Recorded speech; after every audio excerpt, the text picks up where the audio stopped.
রুয়াবসার আটা দিয়ে এত সুন্দর একটি রেসিপি বানানো যায় যেটা এই ভিডিওটা না দেখলে আপনি কখনোই জানতেন না।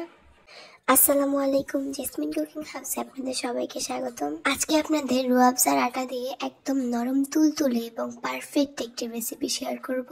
এটা দেখতে যেমন সুন্দর, খেতে আরো বেশি মজা। একদম অল্প সময়ে এবং খুবই অল্প উপকরণ দিয়ে এই রেসিপিটা বানিয়ে ফেলতে পারবেন। আর এটা বড় ছোট সবাই অনেক বেশি পছন্দ করবে। আর এটার টেস্ট কিন্তু অসাধারণ। তো আর কথা না বাড়াই, চলুন আমরা রেসিপিতে চলে যাই। তো প্রথমে আমরা একটি বাটিতে 1/3 কাপ রুয়াবজা দিয়ে দিব।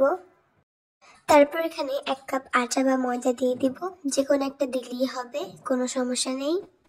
তারপর এখানে দিয়ে দিব স্বাদ মতো লবণ আর দিয়ে দিব 2 টেবিল চামচ চিনি। মিষ্টিটা আপনাদের পছন্দ মতো নিয়ে নেবেন, আপনারা কতটুকু মিষ্টি খান। আর এমনি মিষ্টিটা 2 টেবিল চামচই ঠিক আছে, যেহেতু রুয়াবজাও মিষ্টি। তারপর এখানে আমরা মোট আধা কাপ পানি দিব আর অল্প অল্প করে দিব আর মিশাবো। আর এই জিনিসটা খেয়াল রাখবেন, আপনি এটাকে খুব ভালোভাবে মিশাবেন। যত মিশাবেন এটা তত বেশি ফুলবে এবং সফট হবে, তাই চেষ্টা করবেন একটু ভালোভাবে মিশানোর। আর আধা কাপ পানি কিন্তু এটা একেবারে দিবেন না, অল্প অল্প করে দিবেন এবং হাত দিয়ে খুব সুন্দর করে মিশিয়ে নেবেন। তো আমাদের আধা কাপ পানি পুরোটা লাগেনি, আধা কাপের একটু কম পানি লেগেছে। এই যে দেখতেই পাচ্ছেন আমাদের ডোটা কিন্তু একদমই রেডি। আমরা এটাকে খুব ভালোভাবে হাতের সাহায্যে মেখে নিয়েছি। আর এটার ঘনত্বটাও আপনারা দেখতে পেয়েছেন, এটা কিন্তু বেশি পাতলাও হবে না আবার একেবারে ঘনও হবে না। আমরা ক্যামেরায় যেরকম দেখিয়েছি সেম এরকম করে নেবেন। আমাদের কিন্তু ডোটা একদমই রেডি। এখন আমরা এটাকে শুধু তেলের উপরে ভেজে নিব। তো ভাজার জন্য আমরা প্রথমে চুলায় একটি প্যান বসিয়ে দিলাম। প্যানটা যখন গরম হয়ে যাবে তারপর আমরা এখানে দিয়ে দিব বেশ খানিকটা তেল। তেলটা গরম হয়ে গেলে আমরা পিঠাগুলো তেলের মধ্যে দিয়ে দিব। আর আমরা এটাকে বেশি বড় বড় করব না, ছোট ছোট সাইজের আমরা সবগুলো পিঠা ভেজে নিব। আপনারা আপনাদের পছন্দ মতো যেরকম ইচ্ছা সেরকম সাইজ করে ভেজে নিতে পারেন।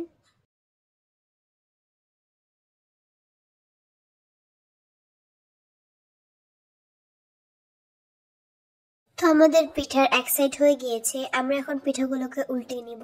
আর দেখতেই পাচ্ছেন মাশাআল্লাহ পিঠাগুলো কিন্তু অনেক ফুলেছে। তাই আপনি এটা যত ভালোভাবে মুথে নেবেন তত ভালোভাবেই কিন্তু পিঠাগুলো ফুলবে, তাই চেষ্টা করবেন ভালোভাবে মুথে নেওয়ার। তো আমরা পিঠাগুলোকে উল্টে পাল্টে ভালোভাবে নেড়ে ভেজে নিব।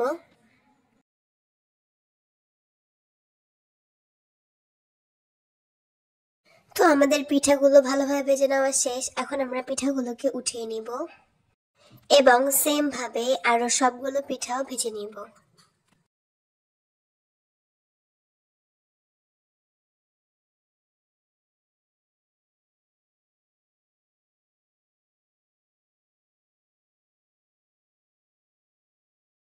তো আমাদের সবগুলো পিঠা ভেজে নেওয়া শেষ, এখন আমরা এগুলোকে তুলে নিব।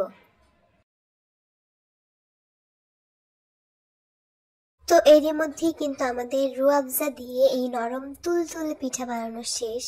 দেখতেই পাচ্ছেন এটা কতটা বেশি নরম হয়েছে এবং এটা এতটা মজা যেটা আপনারা না খেলে কখনোই বুঝবেন না।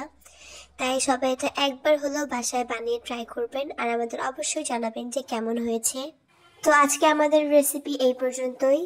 আবার দেখা হবে নতুন কোনো রেসিপি নিয়ে। এবং যারা আমাদের চ্যানেলটিকে সাবস্ক্রাইব করেননি তারা অবশ্যই আমাদের চ্যানেলটিকে সাবস্ক্রাইব করবেন এবং লাইক কমেন্ট শেয়ার করে আমাদের পাশে থাকবেন। তো আজকে এই পর্যন্তই, সবাই ভালো থাকবেন, সুস্থ থাকবেন। আল্লাহ হাফেজ।